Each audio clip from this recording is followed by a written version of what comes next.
नमस्कार विद्यार्थी मित्रांनो, 100 दिवस फ्री ऑनलाईन कोर्समध्ये आपले स्वागत आहे। इतिहासात आपण प्रश्न निर्मितीवर जास्त भर दिला पाहिजे, त्यामुळे मी तुम्हाला या व्हिडिओमध्ये प्रश्न निर्मितीबाबत मार्गदर्शन करणार आहे, जेणेकरून तुम्हाला जास्तीत जास्त गुण मिळवता येतील। या व्हिडिओला नक्की लाईक करा। आज आपण इतिहास विषयातील शेवटचे प्रकरण पाहणार आहोत, महाराष्ट्र राज्याची निर्मिती। मागील 6 वर्षांमध्ये एक गुणांसाठी या प्रकरणावर प्रश्न विचारलेले आहेत, त्यामुळे या धड्याकडे आपण जरा गांभीर्याने पाहूया। महाराष्ट्र राज्याची निर्मिती।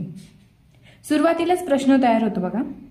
महाराष्ट्रात ही मराठी भाषिक राज्याची मागणी करणारी संयुक्त महाराष्ट्र चळवळ कधी सुरू झाली? तर त्याचं उत्तर आहे 1946। महाराष्ट्र राज्याची निर्मिती कधी झाली? तर 1 मे 1960 रोजी महाराष्ट्र राज्याची निर्मिती झाली। हे सगळं सुरू असतानाच 1911 मध्ये इंग्रज सरकारला बंगालची फाळणी रद्द करावी लागली। बघा, इथे असा प्रश्न तयार होतो की इंग्रज सरकारला बंगालची फाळणी केव्हा रद्द करावी लागली? मराठी भाषा बोलणाऱ्यांची सर्व लोकसंख्या एका अंमलाखाली असावी, हे कोणी लिहिलं? तर न.जी. केळकर यांनी हे लिहिलेलं आहे। लोकमान्य टिळकांनी 1915 साली भाषावर प्रांतरचनेची मागणी केली होती। इथे असा प्रश्न विचारू शकतात की लोकमान्य टिळकांनी भाषावार प्रांतरचनेची मागणी केव्हा केली? तर त्याचं उत्तर आहे 1915। साहित्य संमेलनात संयुक्त महाराष्ट्र संदर्भात महत्त्वपूर्ण ठराव केव्हा व कुठे मंजूर झाला? तर त्याचं उत्तर आहे 12 मे 1946 मध्ये बेळगाव येथे आयोजित केलेल्या साहित्य संमेलनात संयुक्त महाराष्ट्र संदर्भात महत्त्वपूर्ण ठराव मंजूर करण्यात आला। पुढचा मुद्दा आहे संयुक्त महाराष्ट्र परिषद। 28 जुलै रोजी मुंबई येथे शंकरराव देव यांच्या अध्यक्षतेखाली महाराष्ट्र एकीकरण परिषद भरली। तर महाराष्ट्र एकीकरण परिषद केव्हा, कुठे व कोणाच्या अध्यक्षतेखाली, अशा प्रकारचे प्रश्न इथे विचारू शकतात। दार कमिशन। बघा, संविधान सभेचे अध्यक्ष डॉक्टर राजेंद्र प्रसाद यांनी 17 जून 1948 रोजी न्यायाधीश S.K. दार यांच्या अध्यक्षतेखाली भाषावार प्रांतरचनेसाठी दार कमिशनची स्थापना केली। दार कमिशनची स्थापना केव्हा झाली असा प्रश्न इथे विचारू शकतात, तर त्याचं उत्तर आहे 17 जून 1948 रोजी। दार कमिशनचा अहवाल केव्हा प्रसिद्ध झाला? तर दार कमिशनचा अहवाल 10 डिसेंबर 1948 रोजी प्रसिद्ध झाला। बघा, पुढचा मुद्दा आहे जेव्हीपी समिती। 29 डिसेंबर 1948 रोजी एक समिती नेमली। तर समिती केव्हा नेमली असा प्रश्न विचारू शकतात, तर 29 डिसेंबर 1948 रोजी समिती नेमली।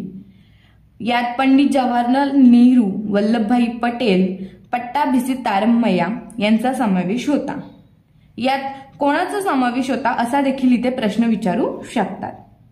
किंवा जेव्हीपी समिती कोणत्या सदस्यांच्या अध्यक्षावरून ओळखली जाते? तर जेव्हीपी समिती पंडित जवाहरलाल नेहरू, वल्लभभाई पटेल, पट्टाभिसी तारम्मय्या यांच्या अध्यक्षावरून ओळखली जाते। पुढे बघू। आचार्य अत्रे यांनी मुंबई महापालिकेत मुंबईसह संयुक्त महाराष्ट्राचा ठराव मांडला।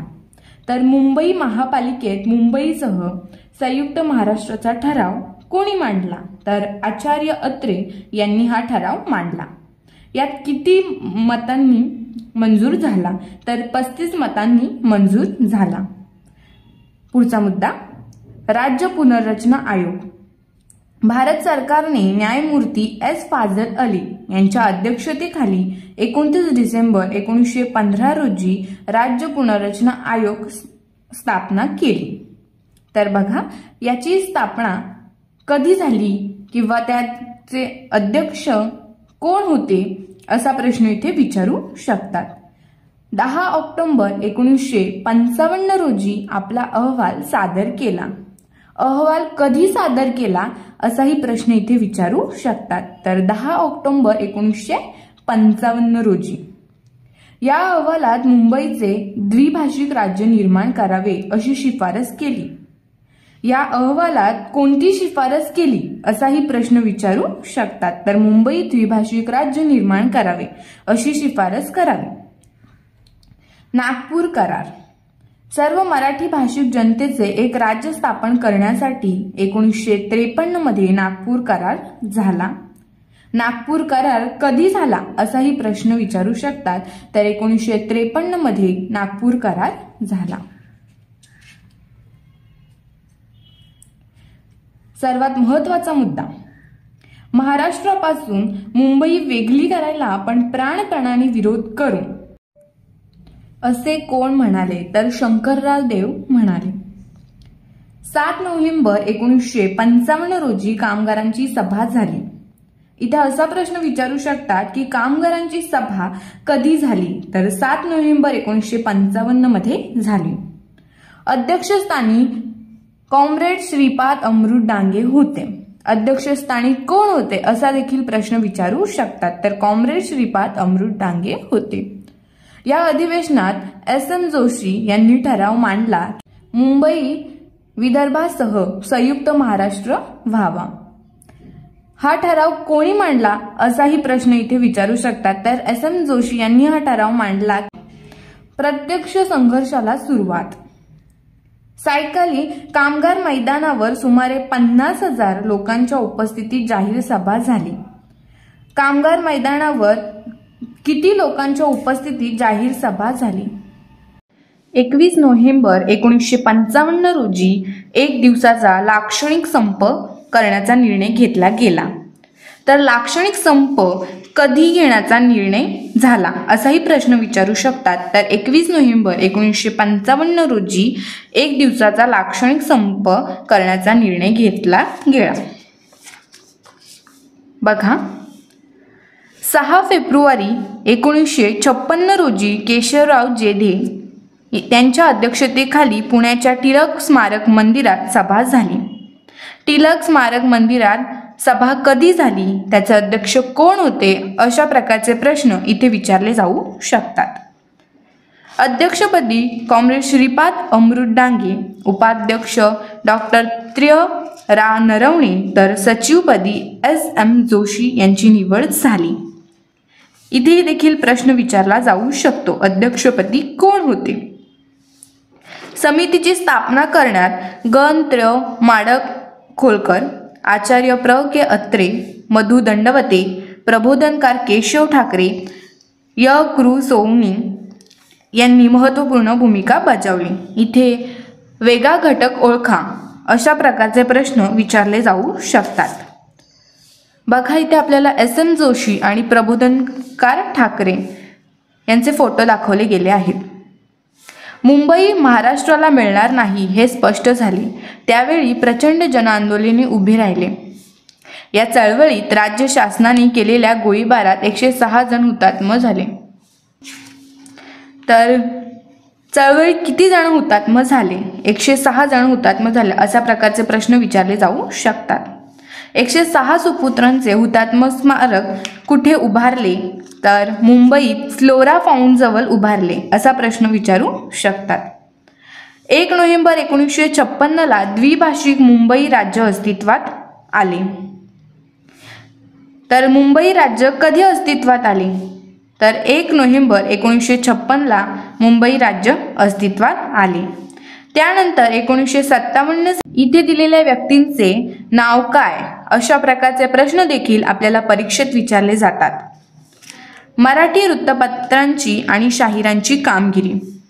प्रबोधन, केसरी, सकाळ, नवाकाळ, नवयुग, प्रभात अशा वृत्तपत्रांची जनजागृतीचे काम केले. संयुक्त महाराष्ट्र आंदोलनात आचार्य अत्रेंच्या मराठा या वृत्तपत्राने वैशिष्ट्यपूर्ण कामगिरी केली. तर आचार्य अत्रेंच्या मराठा हा वृत्तपत्र होता. बाळासाहेब ठाकरे यांनी मावळा या टोपण नावाने व्यंगचित्र काढून जनआंदोलन व्यापक बनवले. बाळासाहेबांचे मावळा बघा, टोपण नाव काय होते तर मावळा. लोकशाहीर अण्णाभाऊ साठे, शाहीर अमर शेख व शाहीर द ना गवळणकर यांनी आपल्या लेखणीतून मोठ्या प्रमाणात जनजागृती केली. बघा, पंडित जवाहरलाल नेहरू यांच्या हस्ते 30 नोव्हेंबर 1957 रोजी होणार होते. बघा, पुतळ्यांचे अनावरण प्रधानमंत्री कोण होते तर पंडित जवाहरलाल नेहरू. इथे देखील आपल्याला प्रश्न विचारू शकतात.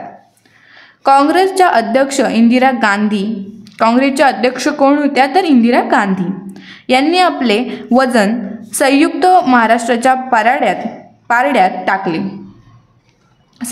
एप्रिल 1960 मध्ये संसदेने मुंबई पुनर्रचना कायदा मंजूर केला. या कायद्यानुसार 1 मे 1960 रोजी महाराष्ट्र राज्याची निर्मिती केली.